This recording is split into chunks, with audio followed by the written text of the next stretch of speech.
Hello. Hi. Hello. Good morning. How Good are morning. you? Yeah, fine. Thank you. I'm Bastien. Karel. Nice to meet you. Peter. So, where are we? Well, we are in Velzenbroek in the north of Holland. We are very nearby Zandvoort, of course. Since I was a child, I think so since 1975 or so. I'm a Formula 1 fan, and my first Grand Prix was in 1978. That was at Zandvoort. So I was 13 years old then. So and since then, almost every year, I visited a Grand Prix. But welcome, come in. Oh, I like your shirt. Yeah, thank you. Thank you. Yeah, Formula 1. Yeah. How long have you been going to the Grand Prix? The Spa Grand Prix? For me, the first time was in 1987, and yeah, the last time was in 2023, and it's total of 33 times. The funny thing there was that in the first years I only went on Sunday, and I bought a ticket on Sunday morning at the cachet shop, at the ticket shop, and there was no problem. At the circuit. Yeah, at the circuit, yeah, was no problem. The funny thing was you bought a general entry at the ticket shop, and then you went to the circuit, and then at the grandstand you bought a ticket for the grandstand. There was a man in a Opel Kadett sitting, and he was selling the tickets from out of his car. So.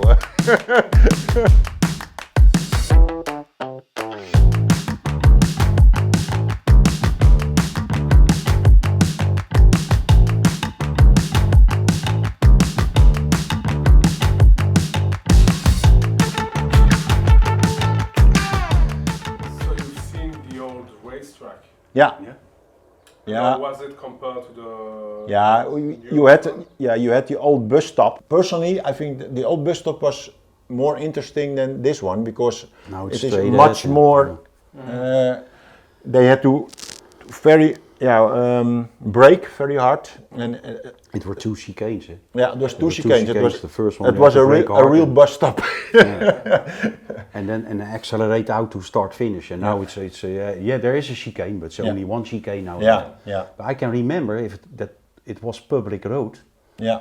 And that you could drive from the road from Francorchamps to Stavelot. Yeah. And there was a Actually, bus stop. yeah. There was a bus stop. Well, there was a bus stop. There was yeah. a pole, I've seen that, with a plate with the number of the bus who stopped there. Yeah. Yeah. That But was, I think they took it away with the Grand Prix, Yeah. far too dangerous. But okay, there was a bus stop. Yeah. And the most strange was in 1994. You were in America then. Yeah. That they took the Eau Rouge chicane out. You got up Yeah, a because little bit and then went to the left. Yeah. And then went up. So they took the velocity out of the track due to the accident of Senna. well, these are all the tickets from the first 25 years. And the first one was 1987, and it was a general entry nog. And after that, it is still 1990. You can see it as supplement tribune. Dus you bought an entry general, and then you bought a separate ticket for the tribune. Until 2017, we had the normal Grand Prix tickets. I call them normal, but this was a ticket.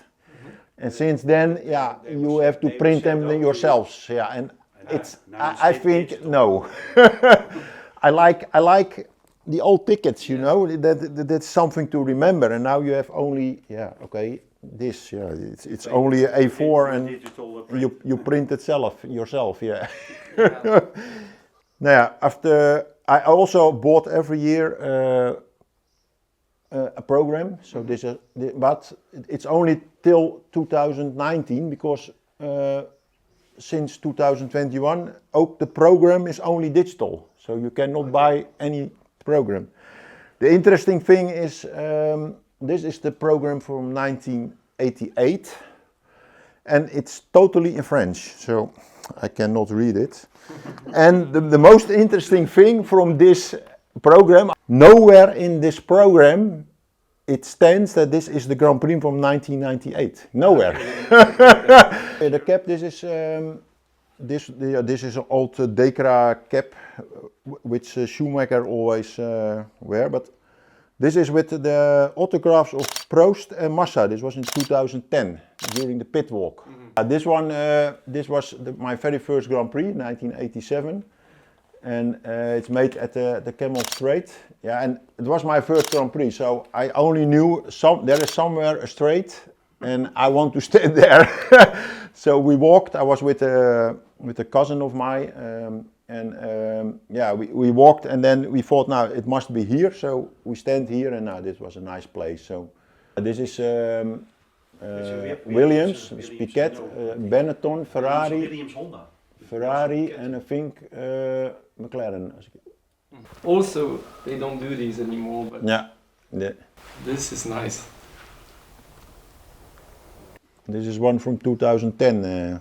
And I remember that the first years that we came, the loudspeakers at the circuit, it was only French. So yeah, I don't speak French. So, and you had no TV screens. So I have been at Grand Prix that I didn't know who won because when they started the first 10 or 15, 20 rounds, it went well, but then the pit stops came, and then you were lost. You were lost. Yeah, you lost the overview, and then it started to rain, and then you went home, and you thought, hey, Nigel Mansell had won, and you came home. No, Ayrton Senna had won. Did you know that? No, I didn't know that. Best memory, yeah, be the first win of Max. Yeah. Or the second win, when he started from 14th. Yeah, 14th. When he started from 14th on the grid. Yeah. And yeah, we were on the Eau Rouge two years ago. Yeah, I've never seen a driver chasing to the field so fast and so smooth. Yeah. You remember that later. Then you realize you've seen all the big ones already. Yeah, we have seen Schumacher, Senna, Prost, Nigel Mansell, Hamilton, Lewis, Max, Kimi Räikkönen. Yeah, there was I think also in 2007 or 8. You remember the last round with Kimi and Lewis? Kimi going on the grass, on the wet grass. You remember that? Also? Yeah. You first hear the complete circuit shouting, or yelling. First, Kimi overtook Lewis, and you hear all the Ferraristi shouting, hey. Then on the grass, on the wet grass or so, Lewis took him over, and you hear all the McLaren fans shouting or so. That's the ambience, the atmosphere. Yeah. You talk to Englishmen, you talk to Spanish guys, you talk to Dutch. You talk to Belgium, you talk to French, doesn't matter who you are. There are no hooligans, there are no enemies. You all come for one goal. Look at Formula One and enjoy it. That's very nice. One time we had, at Pouhon, we had English people next to us, and the year after they were also next to us. So, you can see it here, I had the same places. So, and they did the same.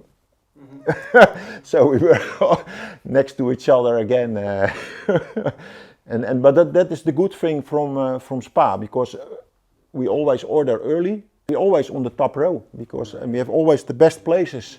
And the Dutch Grand Prix, that's not possible. You can order tickets, but you have to wait. You don't know where you're sitting. So I remember one funny story, and that was in 2010 when I get the autographs from Prost and Massa.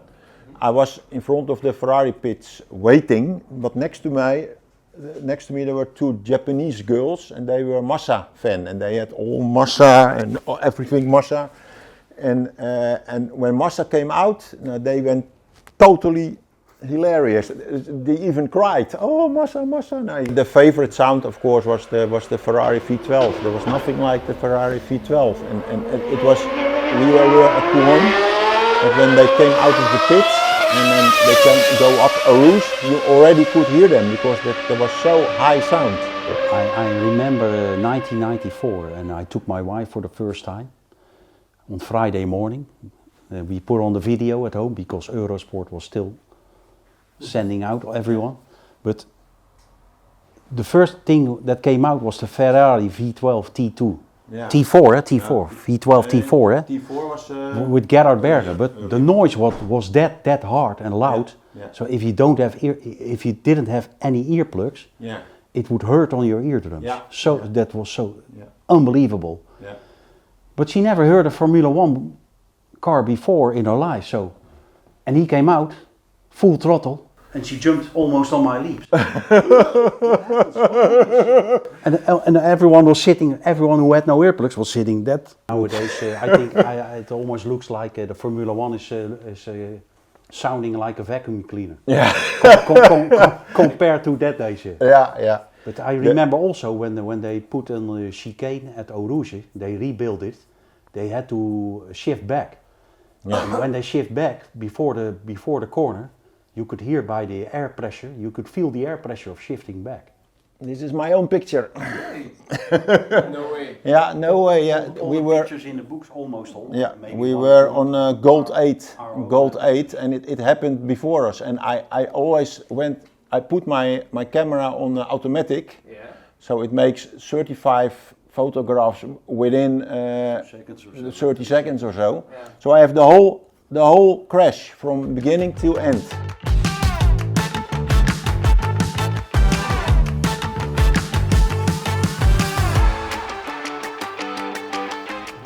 If you look at the new Eau Rouge grandstand, you can, like the older days when it was also not covered, you can see them coming out of La Source and going down, then up Eau Rouge, and now you can also see a little bit of the Radillon corner. Yeah, because the other grandstand, the old grandstand, was much more close to the track, and the last more part, on an angle to the part. When you on top of the grandstand, when they came by, they disappeared under the grandstand because it was too close by, and now they put it back, and now you have the total view. Dus you see them come and you see them pass, and that's very nice.